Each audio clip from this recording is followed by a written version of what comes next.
Pengelolaan sumber daya. 1. Pengadaan sumber daya dalam negeri. 2.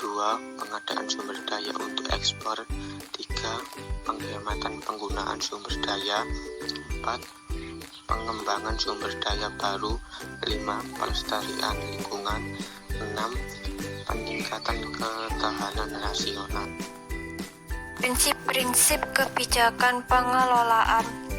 Prinsip pertama, SDA harus dimanfaatkan dan dikelola untuk tujuan kemakmuran dan kesejahteraan rakyat secara berkelanjutan dari generasi ke generasi. Prinsip kedua, SDA harus dimanfaatkan dan dialokasikan secara adil dan demokratis di kalangan inter maupun antar generasi dalam kesetaraan gender. Prinsip ketiga, pemanfaatan dan pengelolaan SDA harus mampu menciptakan kohesivitas masyarakat di berbagai lapisan dan kelompok, serta mampu melindungi dan mempertahankan eksistensi budaya lokal, termasuk sistem hukum yang hidup dan berkembang dalam masyarakat adat atau lokal. Sungai merupakan salah satu sumber daya alam yang begitu kompleks dan terdiri dari berbagai komponen yang menyusunnya. Komponen tersebut terdiri dari sumber daya vegetasi, yaitu hutan, tanah, dan air, serta manusia yang terdapat pada kawasan tersebut sebagai pengguna ruang beserta sumber daya alam yang terdapat di dalamnya. Seiring dengan bertambahnya jumlah penduduk dan terjadinya pertumbuhan ekonomi, maka tuntutan layanan prasarana sumber daya air khususnya untuk non-irigasi menjadi semakin meningkat, terutama untuk pemenuhan air baku permukiman, perkotaan dan industri maupun untuk perikanan tambak. Di samping itu, air disediakan tidak hanya untuk kebutuhan manusia saja, tetapi untuk menjaga keseimbangan ekosistem sungai.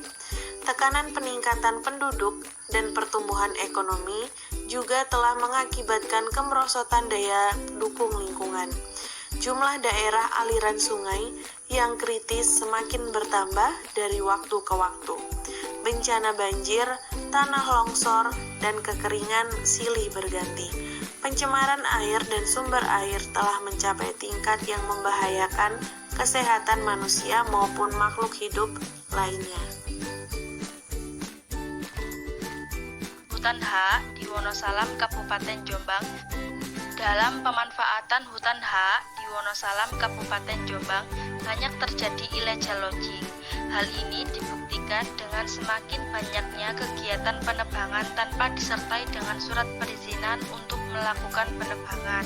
Di samping itu, ada penebang yang mendapatkan izin untuk melakukan penebangan, tetapi mereka tidak menghiraukan prinsip-prinsip yang dilakukan dalam melakukan penebangan, seperti melakukan tebang pilih dan melakukan penanaman kembali. Dari adanya kegiatan tersebut, banyak muncul permasalahan yang terjadi di Wonosalam, seperti sering terjadinya banjir dan tanah longsor, serta banyak mengakibatkan kerusakan pada hutan. Untuk mengatasi permasalahan tersebut, pemerintah Kabupaten Jombang membuat suatu kebijakan yang didasarkan pada Peraturan Daerah Kabupaten Jombang Nomor 16 Tahun 2008 tentang tata kelola pemanfaatan dan peredaran kayu yang berasal dari hutan hak dan tanah milik di Kabupaten Jombang. Tujuan dibuatnya suatu kebijakan itu adalah untuk mengendalikan kegiatan atau aktivitas manusia dalam pengelolaan hutan hak agar tidak terjadi pengerusakan hutan.